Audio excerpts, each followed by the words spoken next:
Selamat datang di Berita dan Cerita China dengan Jason, podcast untuk masyarakat Indonesia untuk mengenal lebih jauh tentang China, tetangga dekat dan sahabat. Berita utama hari ini termasuk Huawei tekan kerjasama dengan ASEAN di bidang energi terbarukan dan inovasi digital. China gelar peringatan nasional bagi korban pembantaian Nanjing. China umumkan 10 istilah tren internet terpopuler nasional untuk tahun 2023. Airbus perkirakan China akan jadi pasar layanan penerbangan terbesar di dunia pada tahun 2042. China gelar konferensi kerja ekonomi pusat rencanakan prioritas tahun 2024.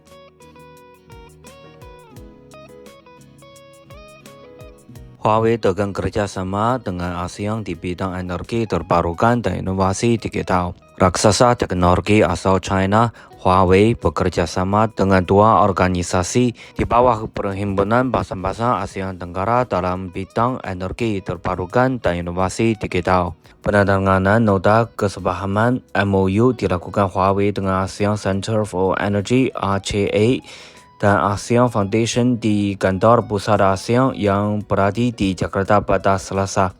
Perjanjian tersebut menjadi langkah awal untuk memperkuat hubungan dan membuka peluang kerjasama di bidang-bidang utama termasuk efisiensi energi, konservasi, dan energi terbarukan. Kerjasama ini juga menggarisbawahi komitmen bersama kepada tujuan pembangunan, berkelanjutan, dan pemberdayaan generasi muda di Asia Tenggara melalui inisiatif transformasi digital. Sementara itu, kerjasama antara ASEAN Foundation dan Huawei terutama berfokus pada inovasi digital.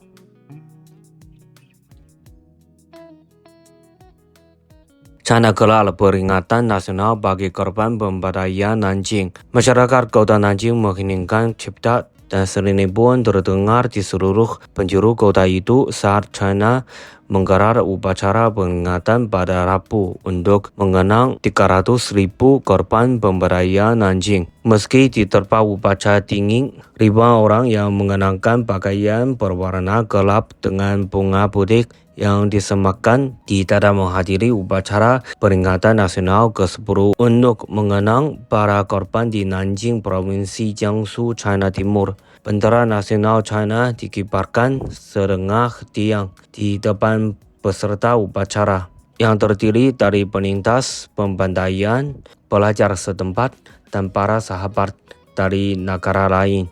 Pada pukul 10.01 waktu setempat, suara serinibuan mulai berkumandang. Para pengemudi di pusat kota menghentikan mobil mereka dan membunyikan klakson.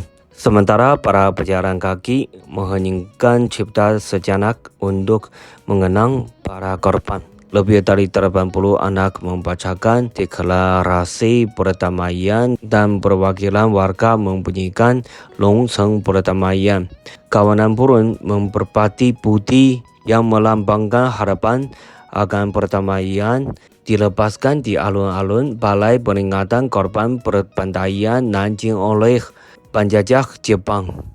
Pada tahun 2014, Badan Legislatif Tertinggi China menetapkan 13 Desember sebagai Hari Peringatan Nasional untuk para korban pembantaian Nanjing yang terjadi ketika pasukan Jepang menduduki kota tersebut pada 13 Desember tahun 1937. Penjajah Jepang secara brutal membunuh sekitar 300.000 warga sipil dan tentara tak bersenjata China dalam waktu 6 pekan. Salah satu episode paling biadab dalam Perang Dunia Kedua.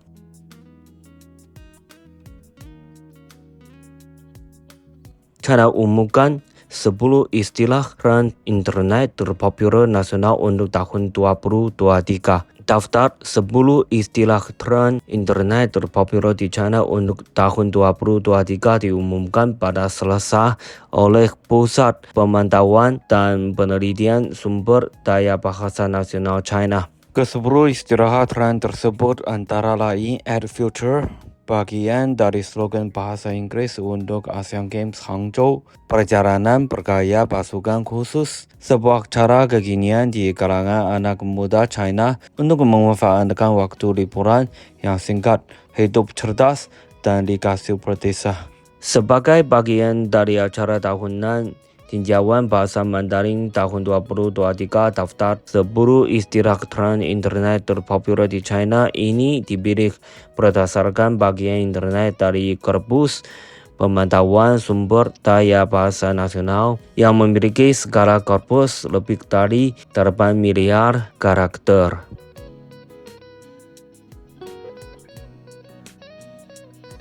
Airbus perkirakan China akan jadi pasar layanan penerbangan terbesar di dunia pada tahun 2042. China akan menjadi pasar layanan penerbangan terbesar di dunia pada tahun 2042 dengan nilai pasarnya meningkat menjadi 54,1 miliar dolar AS. Demikian diperkirakan oleh Airbus China pada Selasa. China diprediksi akan menyalip Eropa dan Amerika Utara dan memencaki pasar global untuk layanan penerbangan seiring armada pesawat komersial yang dioperasi di negara tersebut diperkirakan akan tumbuh menjadi 10.930 pada tahun 2042 menurut perkiraan layanan penerbangan Airbus untuk pasar China. Di tengah kemajuan yang stabil dalam upaya untuk mencapai target karbon ganda, industri penerbangan sipil China mengalami peningkatan dalam hal efisiensi dan kualitas.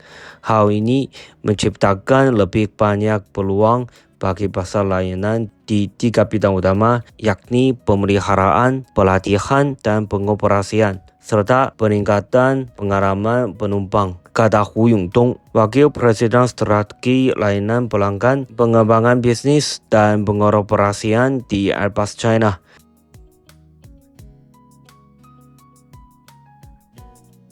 China gelar konferensi kerja ekonomi pusat rencanakan prioritas 2024. Konferensi kerja ekonomi pusat Central Economic World Conference tahunan digelar di Beijing pada Senin hingga Selasa saat para pemimpin China memutuskan prioritas pekerjaan ekonomi pada 2024. Presiden China Xi Jinping menyampaikan pidato penting dalam konferensi tersebut. Dalam pertemuan itu disebutkan bahwa ekonomi China telah mencapai pemulihan dengan kemajuan yang solid dalam pembangunan berkualitas tinggi pada tahun 2023. Guna semakin menghidupkan kembali perekonomiannya, China masih harus mengatasi beberapa kesulitan dan tantangan, termasuk kurangnya permintaan yang aktif, kelebihan kapasitas di beberapa sektor, ekspektasi sosial yang kurang baik,